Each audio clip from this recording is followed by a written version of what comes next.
Welcome, everyone. Thank you for coming and joining us here this evening on this cold weather outside. I have the privilege of introducing our speaker for tonight. But before that, I'll tell you a little bit about myself. My name is Frank Salazar, and I've been coming to this class for over 10 years. When I walked into this mentoring class and this church, I was a mess. I was broken.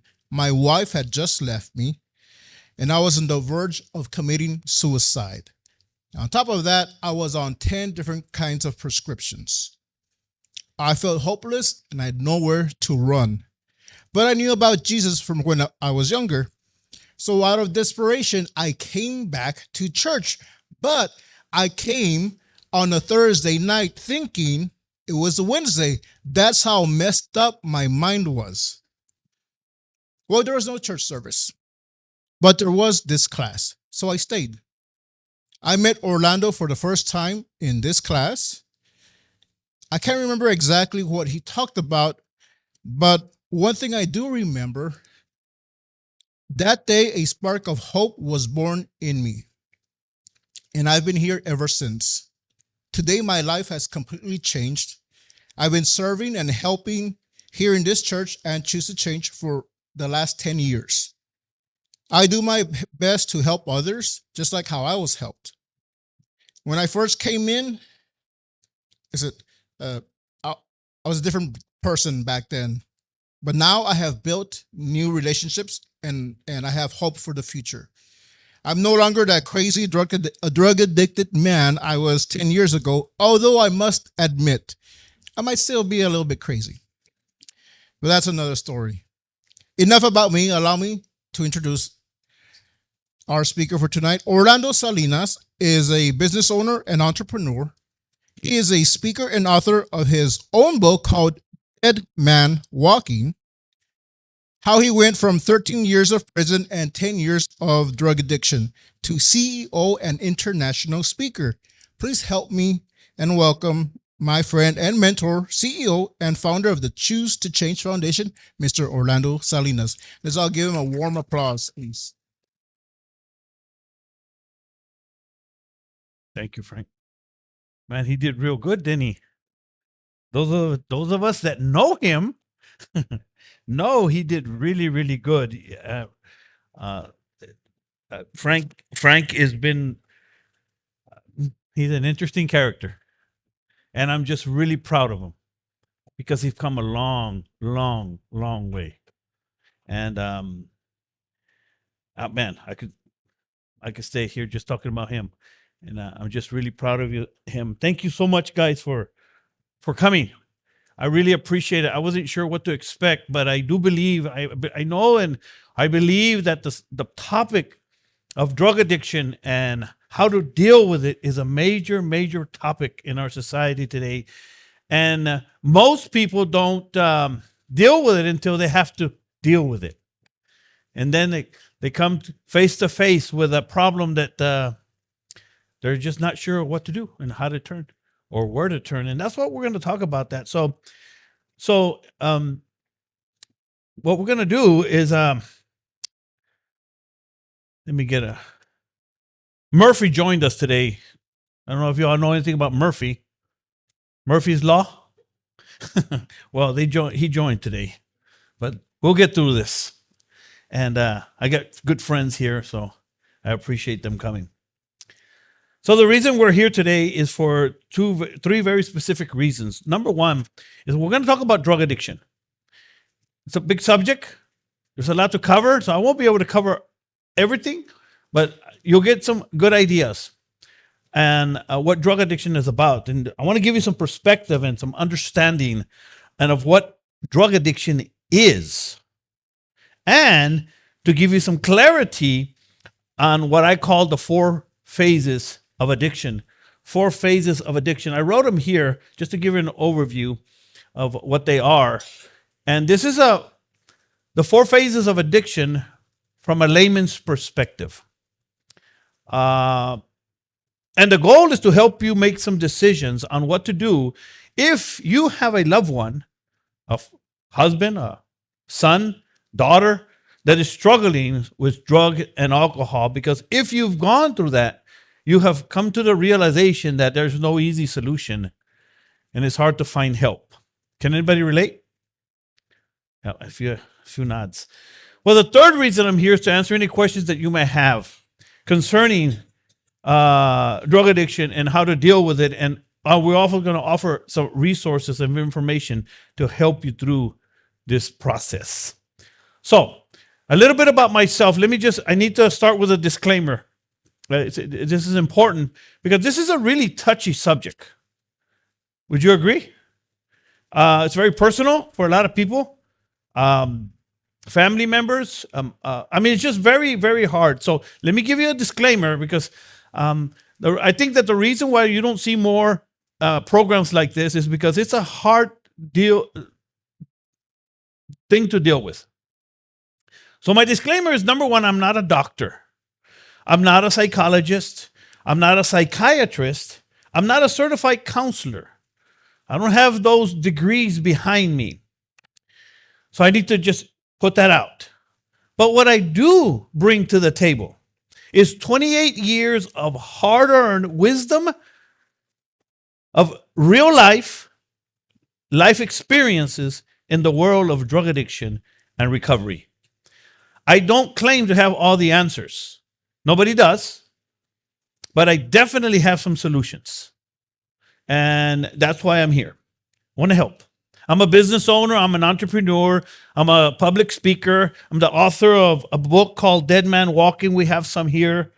We sell these books to raise money for our ministry, for our organization. The book is called Dead Man Walking, how I went from 13 years of prison to 10 years and 10 years of drug addiction to speaker and international and CEO. I've had the privilege of traveling all across the country, all around the world, sharing my story. I've literally traveled sharing my story. And of course, I am the founder and the CEO of this organization called the Choose the Change Foundation, which is hosting this event today. I have worked with thousands of people around the world, educating, mentoring, and guiding men and women on how to change their life and finally break free from this wicked cycle of drug addiction and alcoholism. In short, I can tell you with certainty that I know exactly what it takes to recover from drug addiction and transforming your life. And transforming your life forever. Now, that sounds easy, right? So why doesn't people do it? That's where it gets tricky. And I'm well versed with what's out there when it comes to rehab and recovery and addiction and treatment. What I teach in these rooms comes from my personal experience, the solutions I found, and my advice on what I believe to be the best path for recovery. Now, my way is not the only way, but I definitely have a way where you can finally break the cycle of drug addiction and incarceration. So in my line of work, I run into a lot of mothers and grandmothers and wives and husbands come to me in desperation because their loved one is struggling with drug and alcohol. I'm telling you, I don't think I go a month without running into somebody that talks to me about their husband or their son or their daughter, and they have problems with drug addiction. And this is the reason that I decided to put on this event, to educate families about the reality of drug addiction and what you can do and how you can best support your loved one through this addiction and this recovery. And at the end of the presentation, I will open up for questions, and then we'll take it from there. I've invited a few friends of mine that have gone through this, and other men and women who are in this field of recovery, so that we can get some answers tonight for some of your questions that you may have. Fair enough? Y'all ready? So let's get started. So what is addiction? What is addiction? Understanding drug addiction and recovery it can seem is very complex and a hard question and a hard topic for most people to understand. Who's gone through something like that, trying to understand addiction? I mean, what's the answer? It's very heartbreaking for parents and family members when they finally start accepting the reality that their loved one probably has a problem of drug addiction. How do you deal with it? Because normally there's a phase that parents and wives and mothers go through. You know, first they go through denial. They don't believe that their child has or son or husband has a problem. Then they go through hiding because they don't want nobody to know that there's a problem in their family.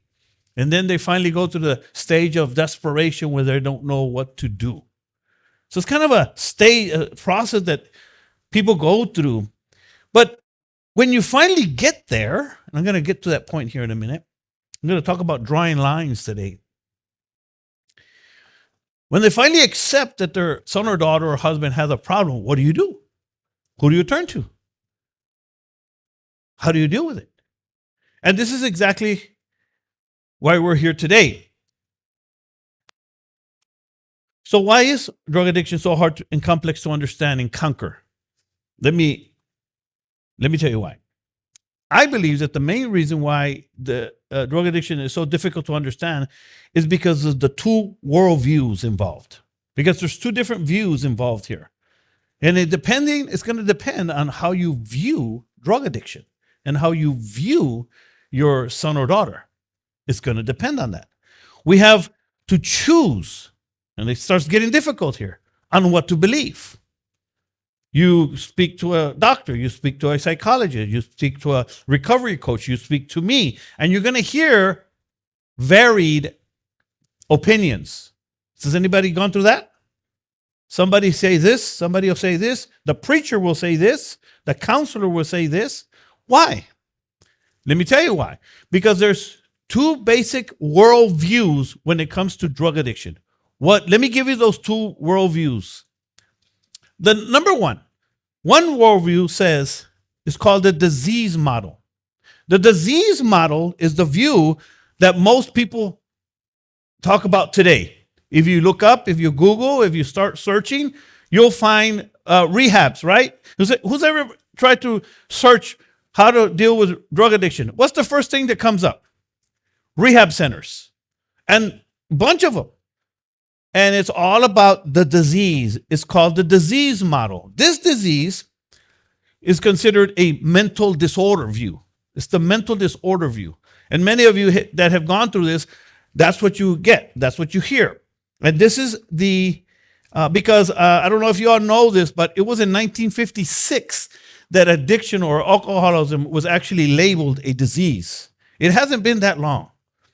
Because so it just happened in 1956, and in 1967 it was reaffirmed, and then in 1987 drug addiction was labeled a disease. So it hasn't been that long. So let me give you the view of what the disease view says. This view sees addiction as a chronic relapsing brain disease caused by genetic, neurological, and environmental factors. It suggests that addiction alters the brain, and it does, the brain chemistry, making it a medical condition that requires treatment, much like diabetes or hypertension. This perspective is supported by organizations such as the American Medical Association and the National Institute on Drug Abuse.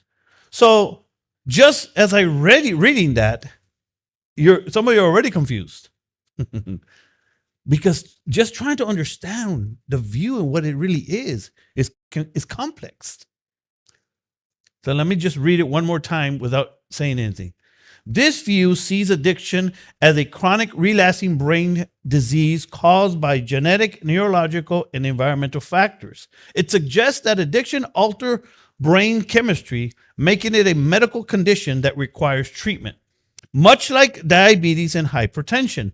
This perspective is supported by organizations such as the American Medical Association and the National Institute on Drug Abuse. So that's the disease model. The second view is the choice model or the behavioral model. This view says this, and this is the one I lean towards, because usually it's a combination of both, and then you're going to lean towards one or the other. And this view is this. This view argues that addiction is not a disease, but rather a behavioral pattern that individuals develop and can change. The man that introduced me today is a perfect example of that. I saw him go from total hopelessness, using 10 types of drugs, prescription drugs, to today being a man of God. I mean, it's just amazing. I've seen it. And I've seen hundreds of people go through that. But in this view, it views substance use as a series of voluntary decisions influenced by psychological, social, and environmental factors. Advocates of this model believe that people can overcome, and I'm an advocate of this model, addiction through willpower, God's power, behavior modification, and social support, rather than medical treatment. And this is why it gets a little sticky, because you're going to have to choose what to believe. You're going to have to choose what to do. So these are just the two basic views about addiction. But what is the definition of addiction? These are the views. Now, but what is the definition of addiction? I'm going to confuse you a little more. And here you go. The definition, according to the 2019 American Society of Addiction Medicine, and this is just one definition. There's several, but here's the one, and this is from the medical model, the disease model view. It says like this: a chronic drug addiction is a chronic medical disease which is influenced in its development by genetic, neurological, psychological, and environmental factors. People who with addiction use substances or engage in behaviors that become compulsive and often continue despite consequences. Now, if you read that for the first time, what in the world would you think? Probably what I thought. In the world is this? I didn't understand it. I still have a hard time understanding. I like what Jordan Peterson definition of defeating anything. He says, the best way to defeat anything is to starve it. And I thought, and if you understand drug addiction, I believe in total absence. That's what I believe. You have to stop. You have to starve it. And you start getting better. But we'll get there in a minute. So, solution. So here's what's the kicker, and here's what's interesting about these two solutions. The reason I started with these two things is here's what's the interesting part about these two views and what drug addiction really is. That the solution is almost exactly the same. That's something to really think about. The solution, whether you think it's a medical disease or you think it's a behavioral problem, either way, it's a problem. And it almost is the same exact solution. So what is the solution? I can tell you what the solution is in just boom, boom, boom, boom. In fact, I'll give them to you. Here's the solution before I go through the whole thing. The solution is really, you must want help, number one. Number two, there's complete abstinence. Number three, you're going to need faith in God. In my case, I believe you need Jesus Christ. Number four, you're going to need peer-to-peer mentoring, counseling, or coaching.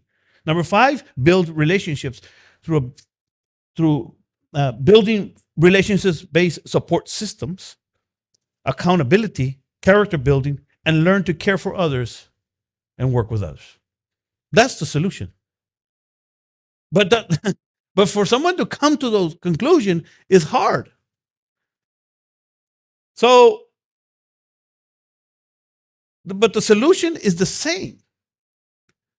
We need, if someone has trouble, they may need rehab. They may need to, I believe that rehab, you go to 30 to 90 days so it can get clean, but then you get into a process, into a program, into a, but you have to, which is what I teach here, a process.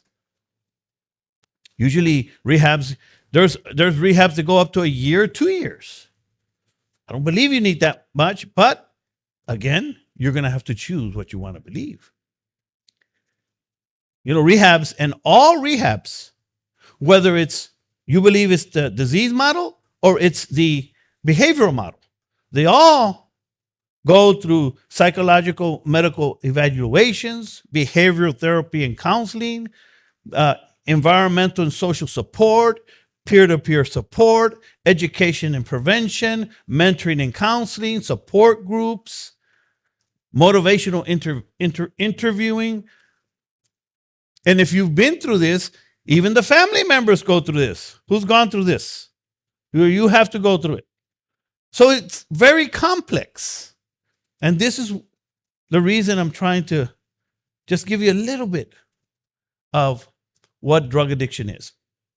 Now, let me give you my opinion on what I believe is the best solution, or that I've seen over the 28 years that I've been dealing with this.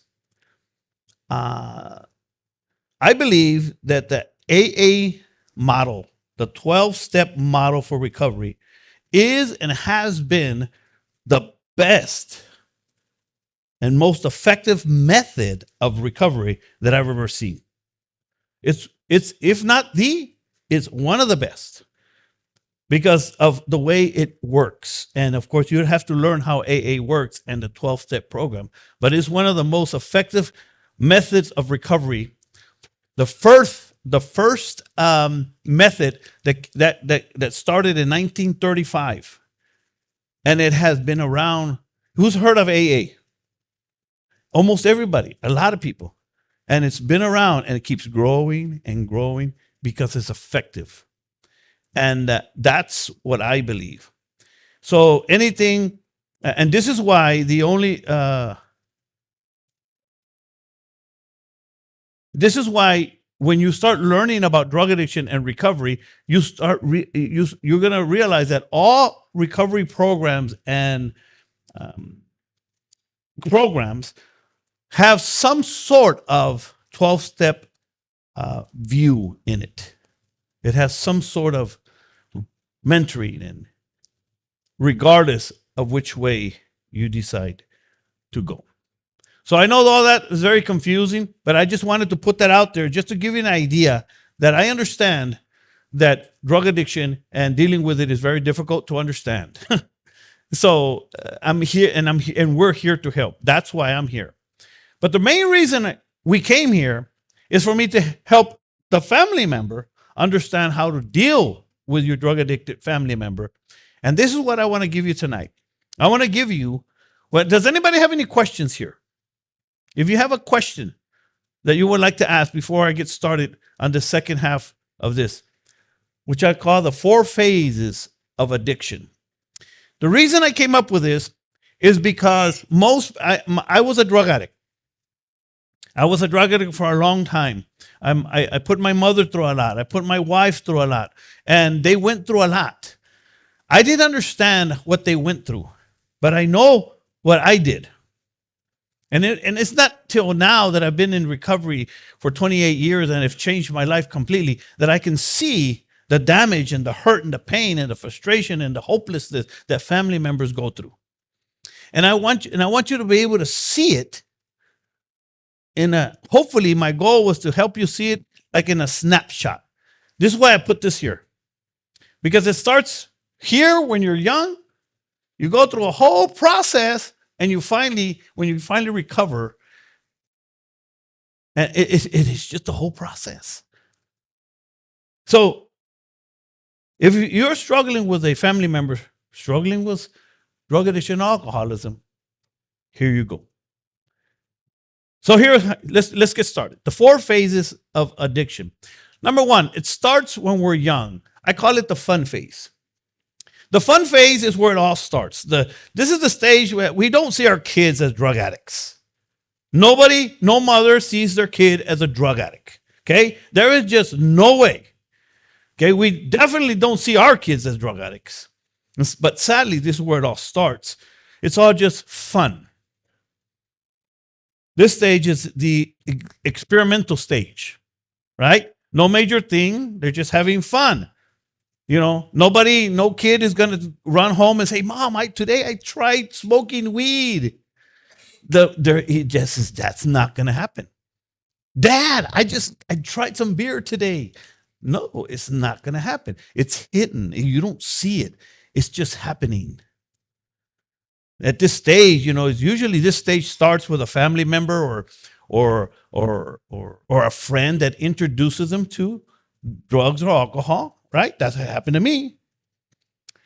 Weekend parties, staying over, that's it. Maybe a club scene.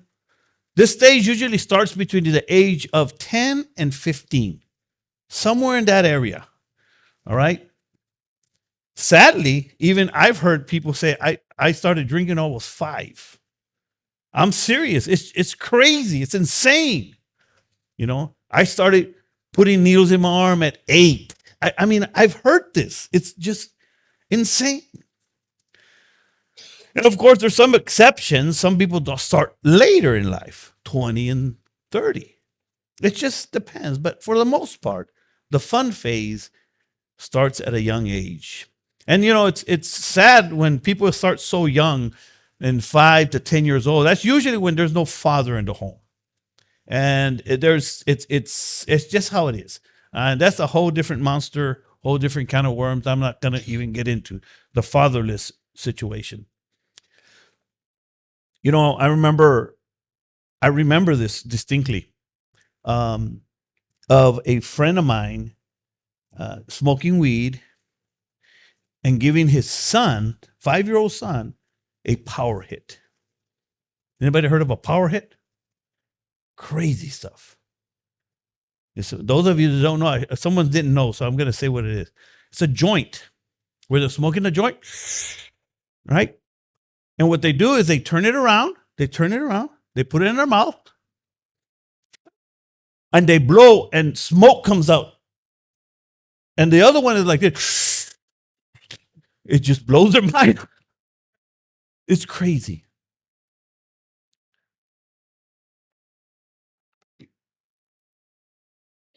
This is the kind of stuff that happens. And it starts at a young age. Especially, it's hard when we see our young ones. I remember when I was young, I used to drink the last sips of my father's beer, and they never told me anything. They thought it was funny. I mean, so when it comes to drinking, it's even worse because we don't consider drinking a problem. It's a social deal. Everybody does it. I remember when I married my wife, I was a straight up drug addict, but in her eyes, everybody drinks. It's just normal. Her family, her mother, her father, her brother. It was just normal. So we don't see it. That's why it's hidden. We're young. It's just a fun phase. So then the day comes when the school calls. You get the call from the school, from the hospital, that your daughter or your son is vaping or popping pills or cutting themselves. And it starts. And this is the point where the son and daughter starts slipping into this troubled phase. But before he starts slipping there, this is it right here is where I believe is the best time to do what I call is draw the line. You need to draw a line. Tough love, healthy boundaries. You're going to hear this when you start getting help from other people. You're going to have to learn where to draw a line. And it really helps if you do it when they're young. When you put down your foot, because that's when you have most control of your siblings, when they're young. Now, that doesn't mean it's going to get better, but that's the only hope they have is for the parent or for the guardian to put their foot down. So what does drawing the line, what would drawing the line look like? If that happens to you, your 12-year-old, your 13-year-old, or 15, well, it starts by getting some advice and some counseling. You know, nowadays we have what we call recovery counselors. We have one right here that's been my mentor for a while, helping me learn more about how to get certified as a counselor, and he can help a lot. This is Mr. Cerda. Why don't you raise your hand, Mr. Cerda? And Mr. Cerda, he's a recovery coach, and he works a lot with youth, and he understands what I'm saying here. And I had him come so that he can make sure I was on the right track, saying the right things. But you usually start by getting some counsel, advice. You take away privileges. You know, just like you're trying to discipline your children. Take away some phones for a while. Now that one really that hurts right there for a teenager, and that hurts a lot, and that usually causes a lot of conflict. Get more involved with your son or daughter. Get involved in the church. Talk to someone. This is where you have to somehow draw a line. Put some boundaries. That's if you want to help your son or daughter. And if you have been through something like this, then you already know what I'm talking about. So two things are going to happen at this stage. Two things are going to happen. Number one, things are going to get better. You're going to get back on track. Right. What we hope for. That's what could happen. But what usually happens? For many people, sadly, they start slipping into what I call the troubled phase. So remember, I'm trying to help you just give a snapshot and see what's happening when you see this happening in your loved one's life. That there's a place where you can draw a line. The troubled stage or phase, this stage starts happening between the ages 15 and 25 years old. This is where you know your son or daughter's in the troubled phase, or your husband is when he keeps on getting in trouble. What does the trouble look like? They get caught at school, smoking weed, vaping. They get into fights. They get suspended. An overdose. And for those who are older and married, maybe they lose a job. Money problems. Marriage problems. They start drinking more. They start hiding, cheating, lying. You start finding little bags or pill or pipes.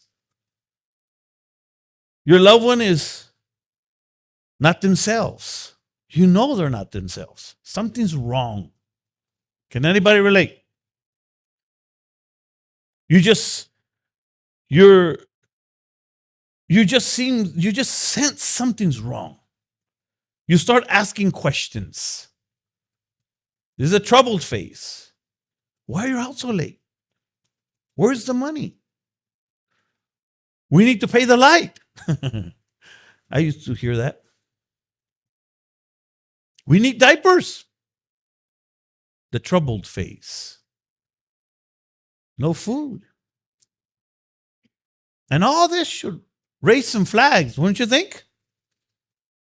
But this is really hard for mothers and wives. It's really, really hard. I should point out here that drug addicts are master manipulators. That's just how they are. And you're getting to that point where, am I a drug addict? Am I not a drug addict? But when somebody is struggling with drug and alcohol, they're not going to tell you, I'm a drug addict. No. They're going to fight every minute of it, and they're going to manipulate. They're going to lie. They're going to cheat. They're going to blame. And guess who they're going to blame? You.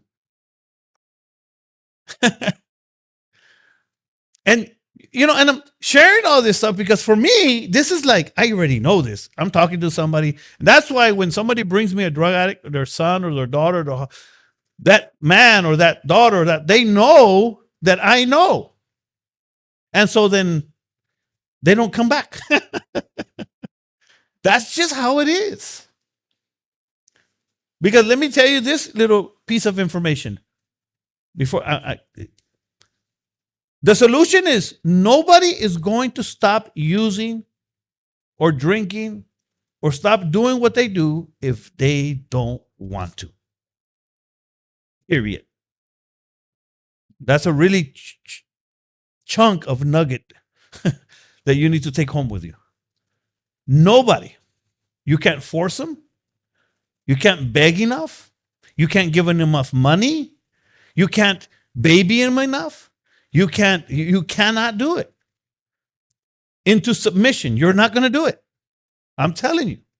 But I see it over and over and over. It's so hard and heartbreaking.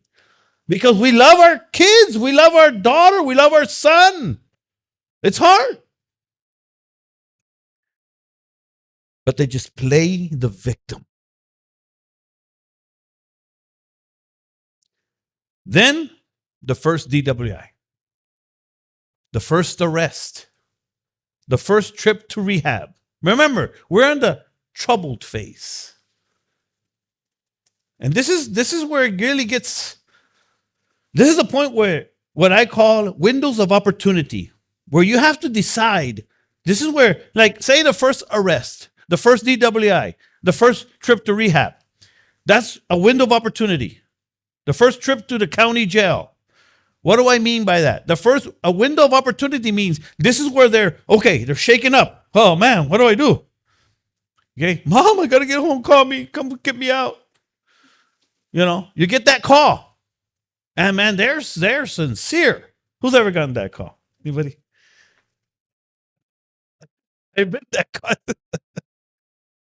And here's where you have to draw the line. You have to decide, you know what? You can't help them if they don't want help. Nobody can help them if they don't want help. I don't know. I'm going to repeat that several times because you have to really get this. You can't help anybody. You can drag a horse to water, but we know this stuff. In other words, this is where the person with the drinking and drug problem has to make a decision. And or the family members have to make a decision. You have to make a decision. This is the second opportunity to draw a line. Tough love, healthy boundaries. Especially because the person usually doesn't think they have a problem. He justifies everything. I say he because I'm always thinking of me when I'm thinking about this. She starts making excuses, blaming others. So what would drawing the line look like here? Well, tough love, healthy boundaries, ultimatums. Let me give you some examples. And it's really hard to get here because we are the parents, as grandparents, as wives, we're really tolerant. We're willing to do whatever to help our loved one. But if you really want to help them, you have to draw some lines, some healthy boundaries. So here's what they can look like for you. You can say things like, if you don't stop drinking or using and you get in trouble again, this. You need to get some counseling. And if you don't, you're out of here. You need to go to get counseling or join some kind of support group or church, but do something. Or else. Go to rehab or leave the house. If you don't stop using drugs, I'm calling the police. Ultimatums, choices. You need to put the ball on their court. Remember, I'm trying to help you of what's the best way to deal with your loved one. I'm calling your probation officer. That sometimes helps. Parole officer. I'm going to call your mom. That helps sometimes. The wife. Now, my suggestion is that you do this with someone with experience. You're talking to a counselor, someone that your pastor, you're a coach, a recovery coach, somebody that can kind of guide you, because you're going to need help. Because drug addicts are ruthless. It's sad. It's really, really sad to watch. As they go into this troubled phase, as they keep on doing the same thing over and over, the lying, the cheating, the manipulating. I'll never do it again. Oh, just one more. Oh man, I messed up. And the reality is that if you don't stop it here, if you don't draw a line here, then you come into the third phase, what I call the third phase, the crazy phase. Now, before I go into the crazy phase, drawing the line doesn't mean that it's going to get better. I hate to tell you bad news, but I'm really big on telling you the truth. It doesn't mean it's going to get better. What it means is that you've given your family member an opportunity to make a choice that they must make if they're going to change, if they're going to get better, if their life is ever going to have some kind of meaning to it. Because it's really hard. Most family members don't want to tell anybody about their situation. But remember, drug addicts are master manipulators. You yourself, as a mother, as a wife, as a brother, sister, you need support yourself. You need someone to help you and cheer you on. So two things are going to happen at this stage, right? When you draw the line, when you say, you know what, enough is enough, son. Enough is enough, daughter. Enough is enough, whoever that is for you. Two things are going to happen. Number one, the person gets better, start going to rehab, gets involved in church, starts in their program, gets a job, starts staying sober. They start getting better. Of course, that's the best case scenario, right? But what usually happens? And I shouldn't say usually. What could happen? The crazy phase. And this is where I get most family members come to me in the crazy phase. This is the phase that starts anywhere between 25 to 35 and up. And it gets really, really crazy because in the trouble phase, they get their second DWI, more probation, another rehab, and they start.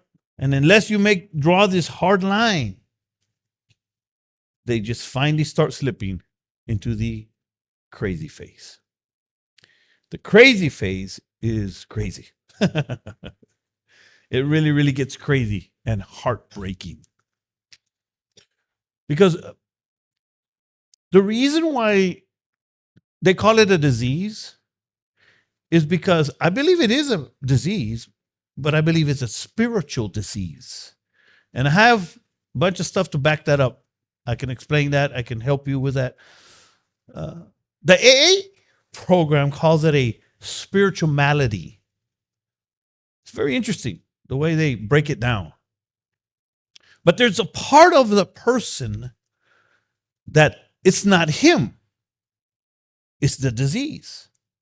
It's that part of him that lies and cheats and manipulates and Because you see your loved one, your grandson, your daughter, your son, your husband, you see that man or that person, that loving person that he was and who he is and who he could be. That's who you see.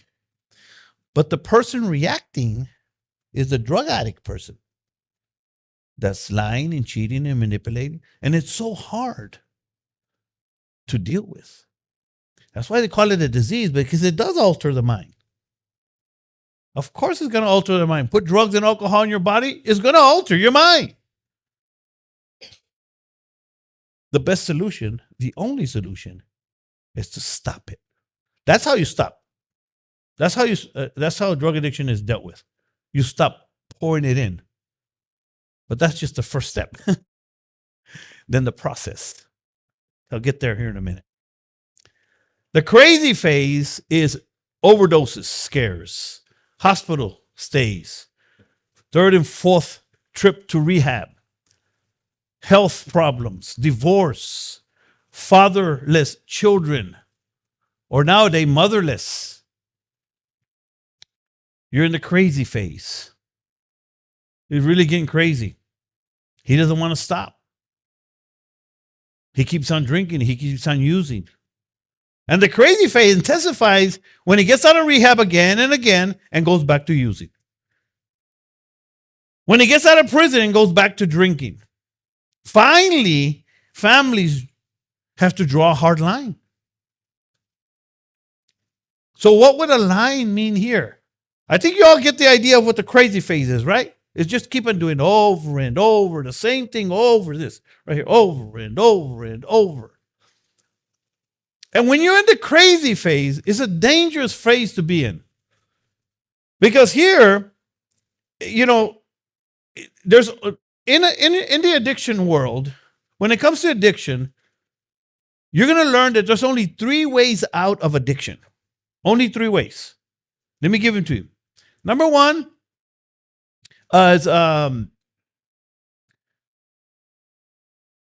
válgame, it slipped my mind. Help me. Prison. Dude, that's the last one. But there's 3 of them, man. I can't believe I can remember them. In other words, there's either sobriety, institutions, or death. There it is. Jails, institutions, or death. That's it. And because you love your daughter or son, your husband, your wife, you want the best for them. And so then you keep helping them.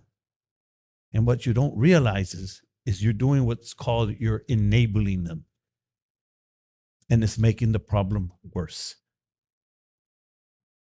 So you have to draw the line somewhere. So what would drawing the line look like in the crazy phase? So let me give you some examples. Here's what drawing the line looks like. You stop using or drinking, or you leave the house. This is really, really, really hard for mothers, wives, family members. You go to rehab, or you leave the house. This is the last chance. If I can't help you, son, daughter. I'm going to give you one more chance. And that's what we usually do, and that's fine. But you have to follow through on this chance.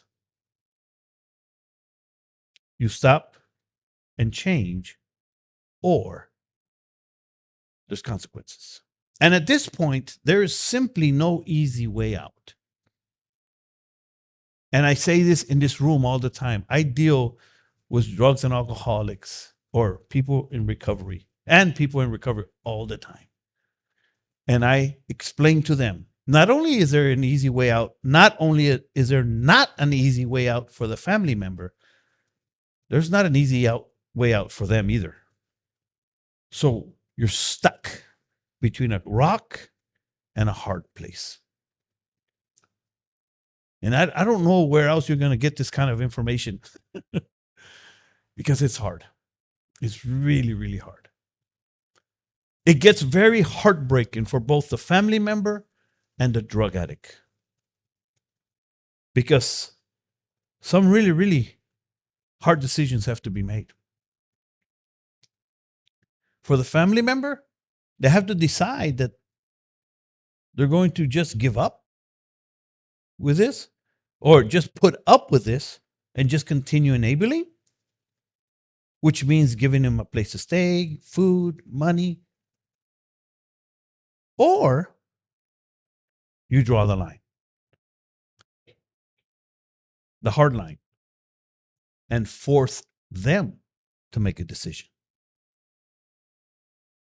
Forcing the drug addict to make some hard decisions for themselves. But let me give you a little piece of information or a theory of mine. When we're raising our children,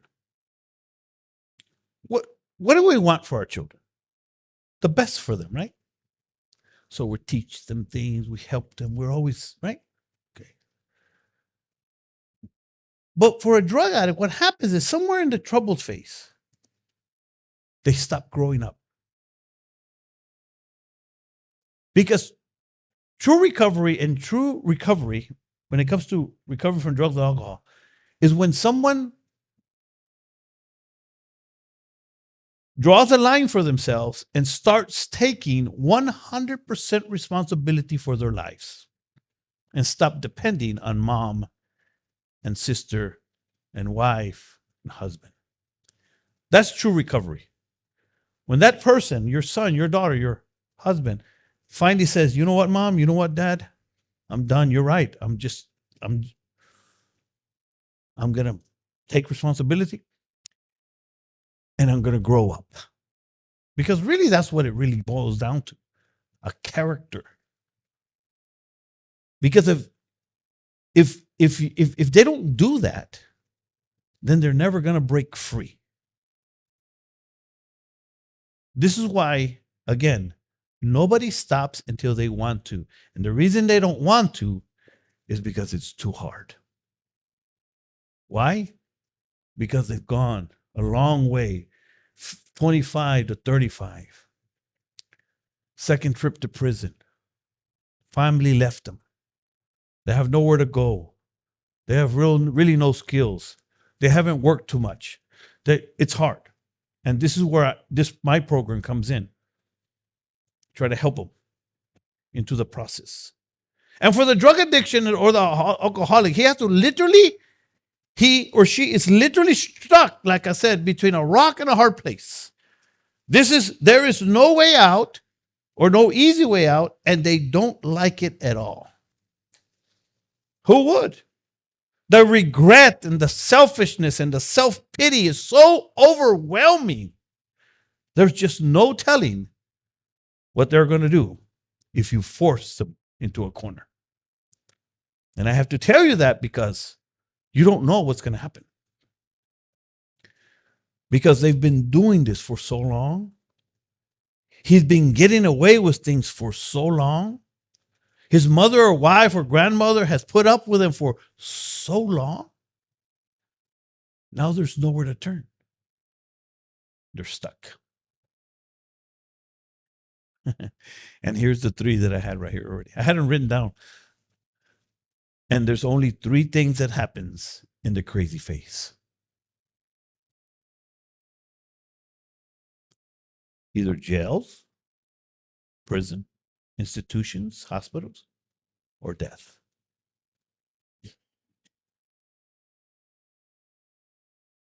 If the drug addict doesn't die and he keeps on drinking and using, what happens here is that you get to a point in their lives where they just don't care anymore. Nothing really matters anymore. All they really want to do is get high because of how it makes them feel. By the way, that's why drug addicts use, is because of how it makes them feel. I know that sounds like very elementary, but that's just the fact. It feels so good. And it's the only way to kill that pain of regret and self-pity. And you usually slip if they don't stop, if you don't draw the line.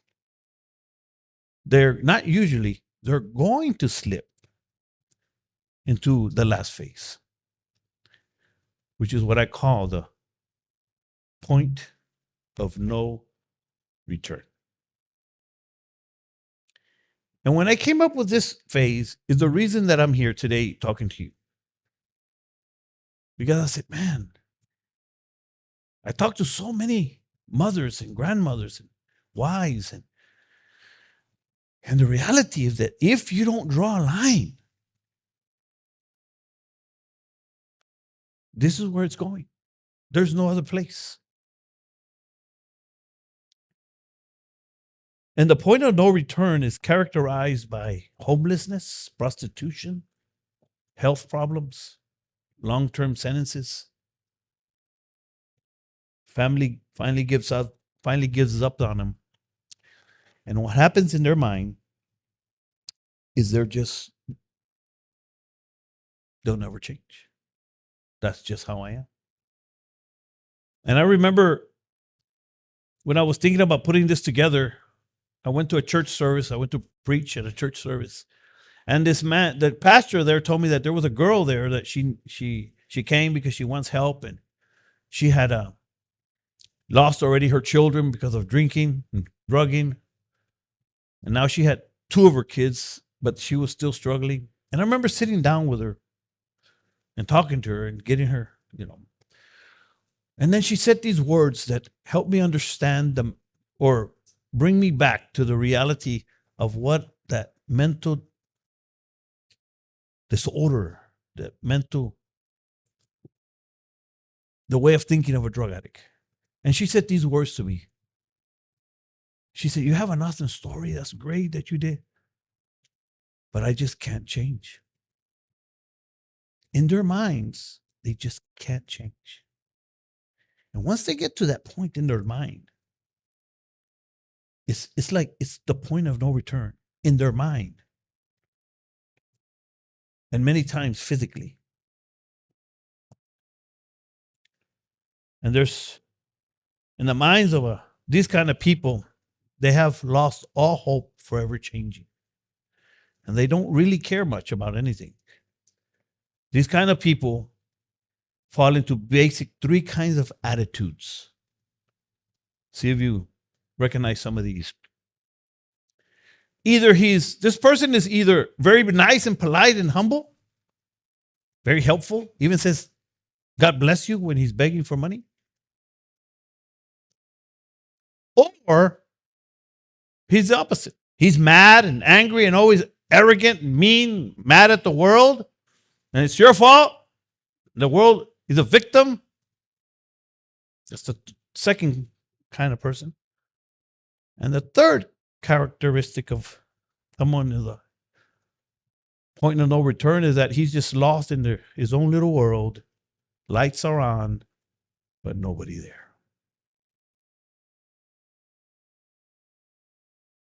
The point of no return. And I wanted to present this to you and to as many people as I can, because I don't think people understand this.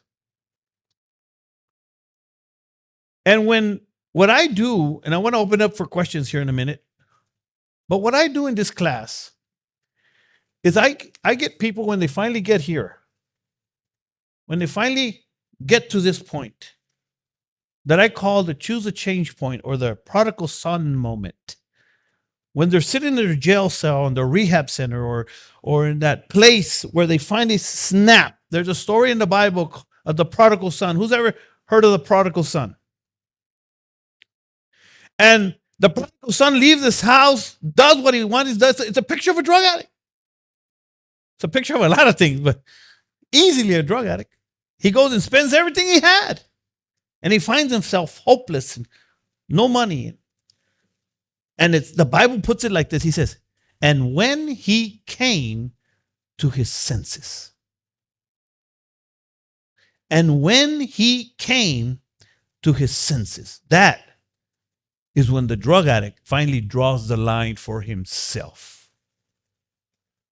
And he says, I'm going home. They know where to go. They'll go to mom. They'll go to grandma. They go to dad. They'll know where to go. They'll go to church. They'll know what to do. But that's what has to happen in the mind of a drug addict. He has to come to his senses. And there's no amount of medication, amount of love or money you can give him to push him in that direction. He has to want it. Now, I don't know how that works. I don't know when that's going to happen. I can tell you when it happened for me. I know it can. Oscar Cruz here can tell you when what it happened for him. I know Mr. Cerda here can tell you when it happened for him. I know Art Robledo there can tell you when it happened for him, but it has to happen. And that's where I come in, guys. This is what my organization and my ministry is all about. Because once you get to this stage and you're ready to change, this is what desire is all about. Changing your life, staying sober, and finally breaking the chains of recovery, of addiction, has to do with desire, wanting to finally change your life, coming to your senses. And unless they get there, it's always going to be challenging for both them and the family member. And you're going to be struggling back and forth. And unless you make some decisions, no telling when they'll get there. And once they get there, now the process begins, which what I call the process of change. And they start working on their faith. It is what I teach in here. I work with the mindset, their attitude, their habits, their lifestyle. And all these things, results appear. And what we're trying to get to is breakthrough, sobriety, right? A normal life, restoration with God. What I call success or results, a good results, is relationship with God, restored marriage or family, employed or in their own business, back to school, happy, healthy, being a father, being a mother, being a leader, having hope for the future. And that's what we do here at the Choose to Change ministry. Every Thursday at 7, I'm here. Every Thursday at 7, I'm here. I work with anybody interested in changing their lives.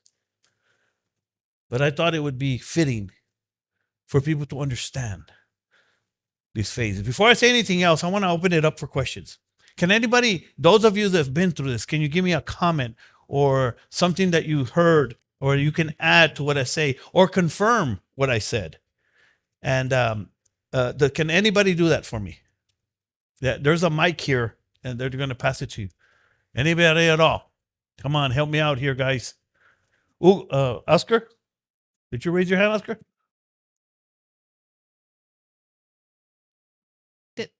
There you go. Is it?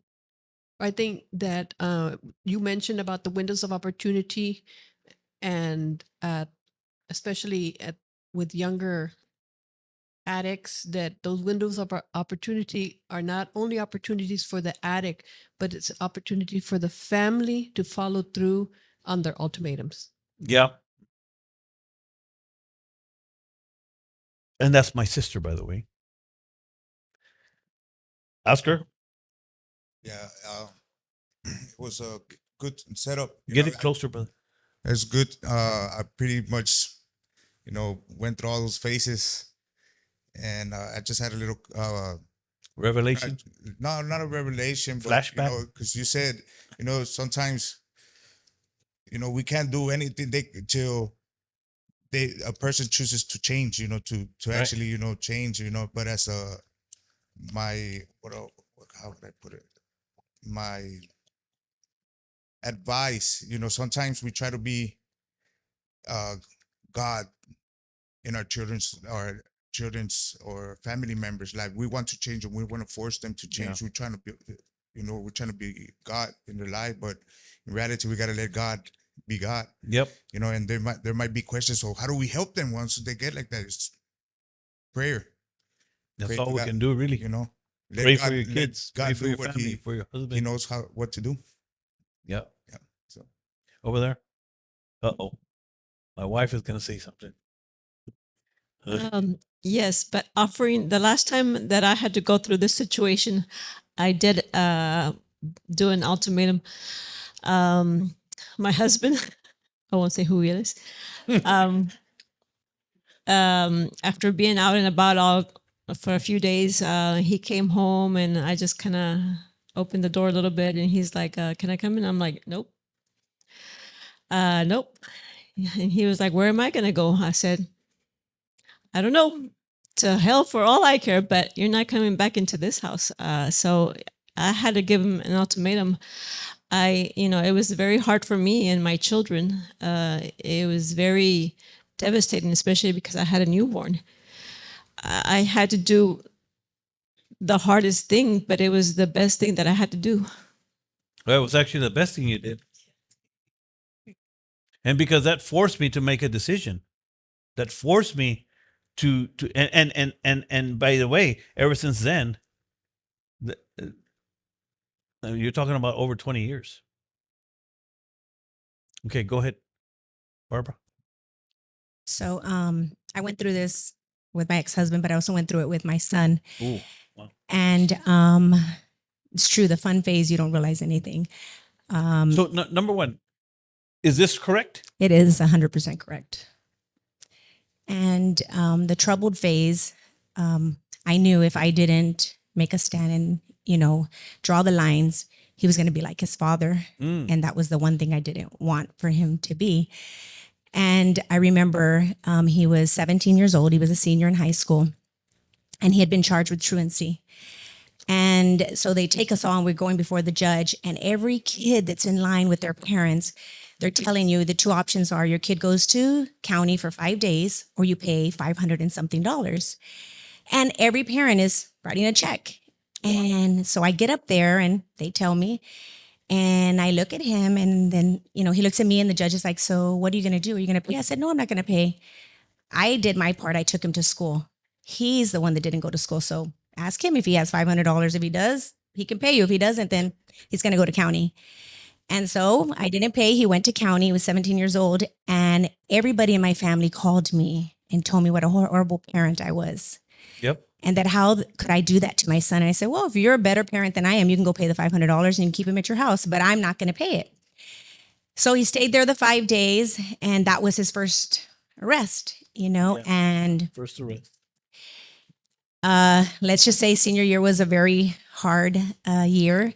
And he graduated high school and he was 17 years old. And I remember telling him, "You're not going to live in this house like this. You're going to make a choice." And his choice was, "Well, I want to live like my father." I said, "Then that's where you're going to go live." And he did. And from 17 till 5 days before he turned 21, in and out of my house. And "Mom, I promise." And I said, "No," and I'd bring him back in and he'd be good for a month or two and then back. And it was a cycle. And then, finally, it was just like, I can't anymore. And when they call that they want to change, it's true. They really do want to change. But I didn't believe him. I took him in as a favor to the pastor because he begged me to take him in. And I didn't want to take him in because I didn't believe him. And I took him in and I thought he's going to turn 21. He's going to go back out, get drunk. Now he's legal. He can do whatever he wants, right? But he didn't. And now, a lot of people know he's a missionary in Cambodia. But you have to make those hard stands. And it is the hardest thing that a mother can do, to close your door on your child and know that they don't have a place to live. They don't have a place to sleep. I can tell you, I cried myself to sleep numerous times, but I can tell you today it was the best decision I made because I have a nephew. Sadly, my sister didn't do that. And he's 32 years old and he's in the point of no return Yep. and homeless. And it's so sad, but it's just because you didn't make those hard stands. And now there is no point of no return unless he gets radically saved. There is. And so it's a hard thing to go through. But I tell you, as a mother, you have to make those hard stands. Robert?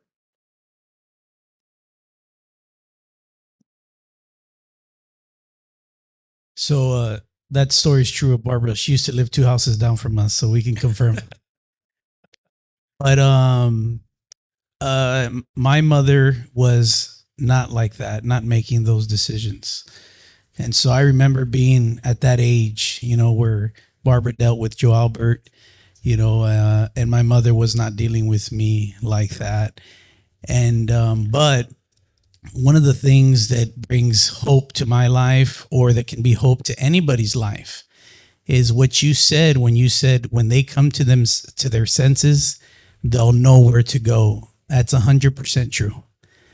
Because the day that I knew that I wanted to change, that I didn't want to be the same person anymore, I did exactly what you said. I ran home. I ran to my mother. I ran to the church that I went to when I was 11 years old. And that's where I ended up. And so a lot of times we can think, as families that are dealing with kids that have, in drug addiction or any type of family member, we think they're completely lost. They're never going to have hope because their life looks hopeless. Yep. But if we believe God, we pray, we contend for them, they do have hope. And when they do come to themselves, everything you taught them, everything, all those people that love them and care for them, that's where they're going to go. That's where they're going to end up. So I just wanted to say that because a lot of this stuff sounds sad, Yeah, I know. but there is hope. Yeah, there is hope. Yes.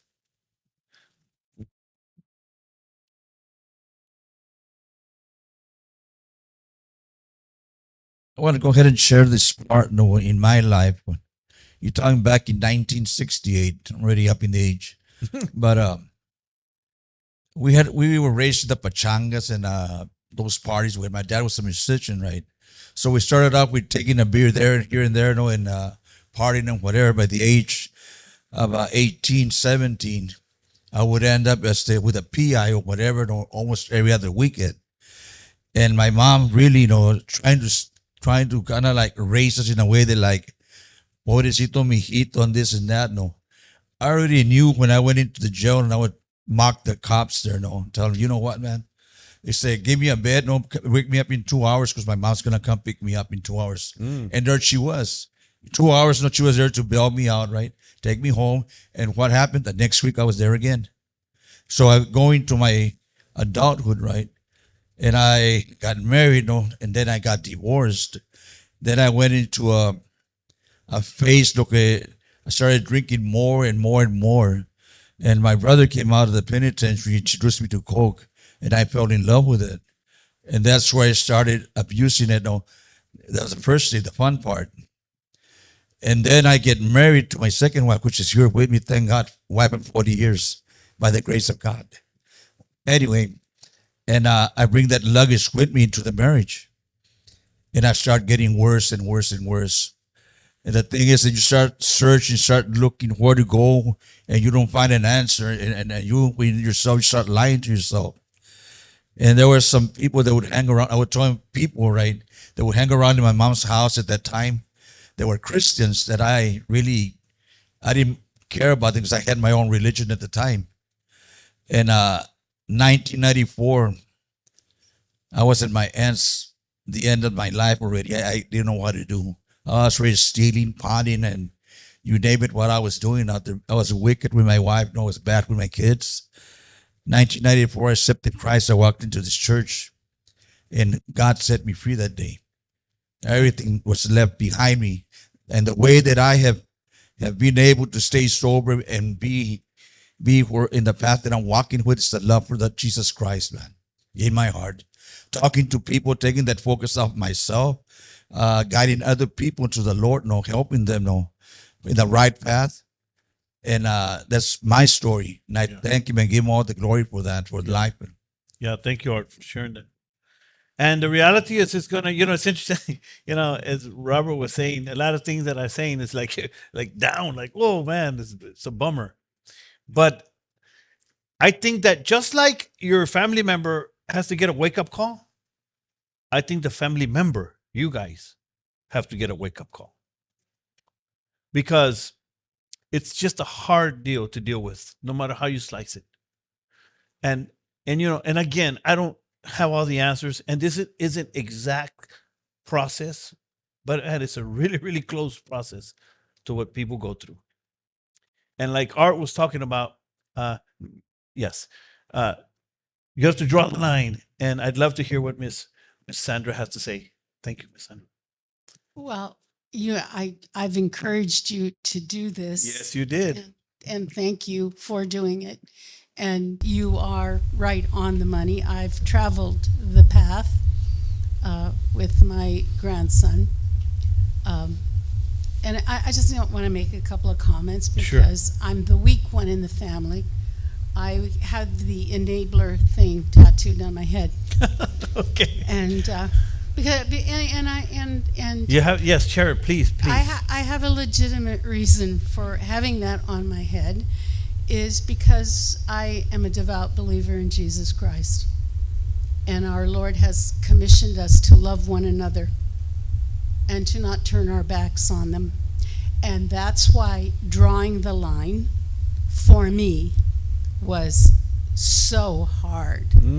Fortunately, I'm married to this man who retired from the Army. Do I need to say anything more?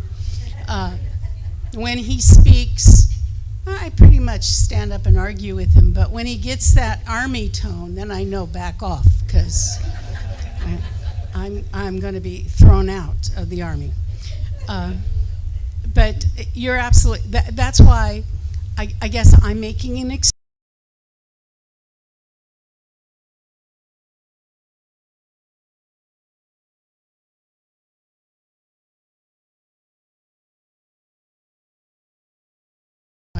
It nearly killed me. It nearly killed me. But we are now to the point where he is in recovery, and we take it one day at a time, and we continue to pray. But the issue that we have now is that we are suffering from post-traumatic stress living with this person. And so every day for us, it's kind of like, is the shoe gonna drop today? And that should be your next. I'm giving you another homework assignment. Okay. That is to be your next one. Because dealing through the recovery phase. Yes, yes, because he gets frustrated with us because we don't believe anything he says. We don't believe anything he says, and he's currently staying with us, and we're on lockdown mode. Got to hide the money, hide the jewelry, and we're not big drinkers, but he did enjoy a bottle of beer occasionally. We don't have any of that. I think where you have been ever so helpful to me, and you know that. I mean, our story of how we found each other is really an act of God. And you have been a profound help to me to get me to this point. I'm struggling now. And I don't want to complain, because I don't want the Lord to say, you still complaining. No, but it is hard at this stage. And I don't know how maybe the wives of you or spouses of you gentlemen that spoke, maybe you have some advice for me at that point of how do you move on? No. How do you, building that trust, believing in because you've been lied to, and in my case manipulated so beautifully. I mean, this stage is tough. Barbara, I think Barbara has a few words for us. But before she goes on, has this been helpful, guys? Has this been helpful? Amen. So I've been where she's at right now, yes. And I want to add to what Robert said, and it's true, there is hope. And Yes, making there is. a stand doesn't always mean that they're going to change, because it doesn't. being a Christian as well, I mean, it's prayer, fasting. I mean, every time we had a fast in church, his name was on the fast. So it was fasting and praying and just believing. And I had that, a prodigal son, and he did return. And so there is hope, and that hope is in Jesus Christ, because that's really all you have as a parent, is to hope and trust in God that God is going to, touch them where they're at. But when he did come back, I lived like that. You're hiding everything. You don't trust. You think they're going to steal. You think they're going to go back, and you're just waiting. Okay, is today the day he's going to go back? Is today the day he's going to go back? But you just begin to, one, you pray a lot, and two, you just get them extremely involved in something. And that was the thing. Thank God we have such an amazing church that it was easy, because this is where he grew up. So it was easy for him to find those friends. But that was what it was. It was people that took him in and just worked with him and helped him, and that he could call when he was struggling, because I'm sure he struggled. I'm sure he went through times where, especially when things are hard, you don't have a job, you don't have money, what's the easy thing to do? We'll go back and get high and do all these things, and you forget your problems. But it was finding people that could help him and encourage him, and I believe that that's why, he was able to make it, because it had other people besides me. It was people that could relate to him, because I was the mom, but I didn't do what he did and stuff like that. So he found people in church that could help him and encourage him, and I believe that that's what helped him. And having a relationship with Jesus, obviously that was the first thing. He gave his life to Christ, and God really changed his life and his heart. Amen. And just to add on that, because the solution I bring to the table is, I believe you need Christ in your life. That's the first step. Then complete abstinence. Somehow you have to stay away from drug addiction, which is where your grandson is right now. You need to have faith in Jesus Christ. But then there's more, and that's when they're not doing more is where I'm leery. Because if they're not in some kind of program, some kind of peer support, some kind of mentoringship, building new relationships outside of what they used to have, being accountable. If that's what I teach you. This is why I do what I do. Because unless they start implementing these things, it's very difficult to know where they're going to wind up. So that's why you're going through what you're going through. So yes, the only solution that I found that works the best is Christ, and He is our solution. He is our hope. He's our Redeemer. And what happens is, many people that are not as religious. I'll use that word for lack of a better word. And that's another reason why it's hard for you and the family member, because your son or daughter goes to rehab and they have to start believing something that they don't even want to believe. It is all based on faith. So it's interesting. One more over here. Here you go. Here you go. I also think that a lot of people focus on the alcohol and drug concept, right? Mm-hmm. I'm a drug addict. I'm an alcoholic. But that's just a symptom of our real problems. That's the real problem. Yeah. Our real problems arises from the childhood traumas. That's correct. From the inner child being broken, from a lot of adults still not knowing what an inner child is and how it still affects us in our lives today, on our daily lives. Not having forgiveness, or being an absent father, or not having a mother, or carrying guilt, resentment. All those emotions will kill you at the end of the day. Yes. And that's why we run to the drugs. That's why we run to the alcohol. And for me, yes, it has been that Jesus is the only one that can lift that obsession, right? Because it's an obsession. So He can lift that obsession. But it comes through an act of surrender. There has to be a complete surrender to God, to where you say, you know what? I cannot do this by myself. I don't even know how to start. So it's a recovery. And sometimes you ask, well, how long is this going to take? Or what happens when you really did try, but then there comes a relapse? So it's almost as if this is something where we just have today, and we have to focus on today, right? And I can speak from my behalf. I am in recovery. I was an addict, alcoholic, did both. But along through all my failures, I have learned every time what I did wrong. And I thought that going to church was enough, that was going to keep me sober and that was going to keep me clean. But in reality, I've come to understand after the fun phase, the troubled phase, the crazy phase, even the last one of homelessness, mental sickness, now I've come to understand that the true freedom comes when you obtain a relationship with Jesus. That's correct. That's when it comes.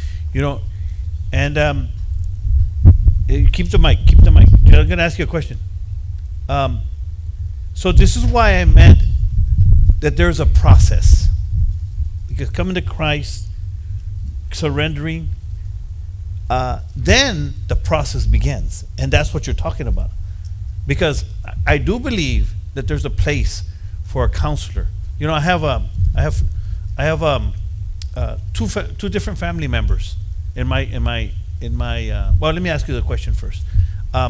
Once you surrendered, then you started a process of restoring your mind and your heart and your right. Yes. So, and how did you do that? Was it through a program? Was it through church? Was it through a combination? Was it desire? Wow. The first thing that you have right there. Yep. You got That's to want what it was. It was the desire. But then are you involved somewhere? Where are you? Yes. Well, at my church. Okay. I am talking to other ladies. Online meetings. Okay. The AA meetings. Okay. I try to step out of myself every time I can help somebody. I There you do. go. Mhm. So I won't, that's correct. poor me mentality. Fall into that victim mode. More than anything, the gratitude list that trying to focus on what I do have versus I'm not there yet. And it's So all that you're talking about is the mentality, which is what I teach a lot Yes. in here. And again, the reason I asked that question is because my point is they have to, once they stop, okay, then what you have to the next thing you have to look at it, okay, where are you involved? What are you doing? Because if they're not doing nothing, then that's why you're hesitant, and they have to be doing something. They have to be working on themselves, because really they have to be rebuilding their character and their faith and their mindset. It has to start changing. So that's the and deal. even like that, not all days are good. That's correct. That I would be lying to you. It's part of the process. There's days where it's like all I can do is cry, and I don't even know why I'm crying, because I'm still in the healing process. Yep. Mm-hmm. Every day you begin to learn something about yourself. Yeah. Something that oh, wait a minute, well, why did I react like that? Why did I feel that way? What caused it? But now you're beginning to know yourself, because now you're beginning to have identity through Christ. He's allowing you to see who you are, your defects, how he's going to use that, how he's going to help you grow. So it's beautiful, and at the same time it's very painful. It's work. That's why I used to go back out, because I wasn't doing the work. Yeah. And it takes a lot of work. But it's incredible the way that you started it off with that one word, the desire. And I believe that you cannot do none of the rest without correct. faith. That is correct. So it's amazing the way that you have that set up. Yeah, thank you. Because I know that's it, that there's no other. So with that, guys, we're going to close it up. So I just wanted to close with just a couple of comments. Number one, if you think that what I've been doing here is worthy, I need your support. I need you to help us if you can. One of the things I'm working on right now is in the next 12 to 24 months, I want to open a sober living home, and it's in the works. I'm halfway there, and but I need help. I need support. I need finances. I need someone to help me finish a grant. I need help. So if you know anybody that can help us, when it comes to grants or for funding, an attorney, anybody that can help, please keep us in mind. They can help me move forward. You know, I have a plan. I even have a house already ready. I just need funding. Like, have you ever thought about, like, even within the same group, like maybe one day, like, sell plates, like the women can bring rice, mashed potato, Oh yeah. and like the No, men- but we're gonna need a lot more funding than that. yeah, but yeah, I No, but understand, it's interesting you say that because in 4 weeks I'm having a chicken plate sale. yes, yes. I am. I'm doing what I can. Trust me. Trust me. Well, since she said that, in 4 weeks I'm having a chicken plate sale, guys. You know, raising money. On March 22nd, we're gonna raise money. So I need help there. You know, I need donors, people to help us support us. You know, I estimated that I have a plan where I have the estimation that was $250,000. I can run this home for a year for 6 people. And so, you know, there's a plan there. The next thing I want to share with you is appeal for your support. You know, our projector went out. Oh, Murphy decided to come to us here, but so I would have showed you a place where you can donate. But if you want to support us, you can go to donatectc.com and donate to our cause. Become a monthly donor. And here's what I've done. What I've done for you. What I've done. Everything that I shared today, we're putting it in a resource, just like this. And we're gonna sell it for $15, or we're gonna give it away for a $15 donation. But it's gonna be ready probably in the next week, where you can. But right now, is it on there right now? Right now, you can actually pre-purchase it, and where you can go to the website. I need brochures, guys. We need brochures. They're in the drawers there. I forgot to bring out the brochures. And you can go to the website and download it. And you can have everything that I spoke about here and a lot more. There's a lot of information. I gave you the two views of addiction. I gave you like 6, I don't remember if it's 6 or 10 different definitions of what addiction is. It's just hard. I gave you some tips and resources on what to do with your family member, and then of course I'm here all the time, you know. And today, like I said, I have well, Mr. Cerda, would you like to share a couple of things before we start? Here.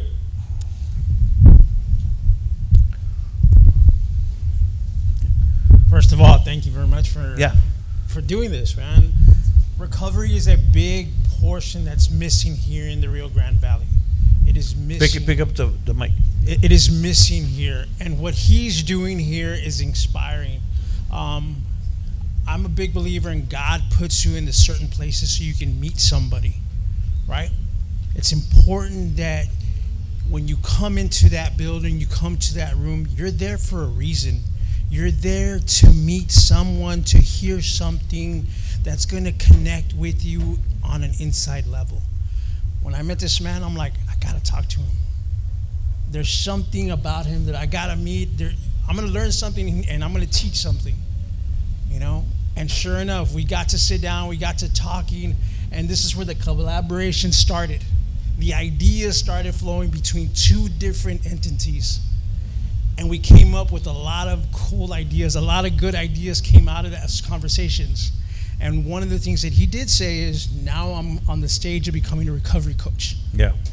One of my disclaimers, I am not a counselor. Thank you so much for saying that, though, because that is a goal in my life. This is something that has been in the works for the past 8 years. Unfortunately, during those 8 years, I was put away by the state of Texas. So that's something that started developing while I was away. Fast forward 7 years later, I'm in front of a group of people talking about God. When you could have never told me that I was going to be doing this. Now, by the grace of my higher power, I speak in front of people and I get paid for it. I've done conferences across the state of Texas, something I never thought I would do in my entire life, is talk in front of people. And now I have the pleasure to do that. The other thing that I do as a recovery coach is I help individuals that are in these 3 phases. Starting off with the trouble. I help youth that are going through the specialty courts here in Hidalgo. first time offenders. I walk into court, mind you, the court that I was sentenced in, and able to sit there on the other side and see these individuals eye to eye and tell them, I was right there at that chair. I was right there where you were at. I was facing a 35 to life charge. And by the grace of my higher power, he said, nah, you're not going to go away for that long. I'm going to send you away for a little while so you can learn, so I can move it. Mountains around you. So when you come out, you're going to be ready and you're going to be there to do something for me. And I was like, what the heck am I going to do? Like, because that's what I was hearing in the back of my head.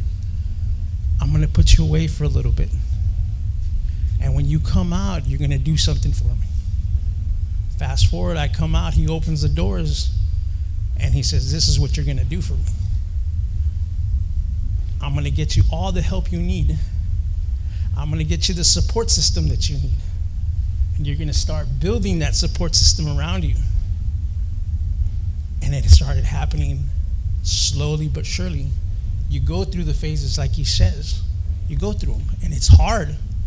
It's hard. Every day's a struggle. And without that support system, it's not going to happen. Yeah. Until you start developing and putting the right people around you, change will happen. Ma'am, faith in God is going to give you the strength to one day to be able to open the door and tell your son or your grandson, hey, I understand you made the mistakes. Here's what you did to us. But you're always welcome at our table.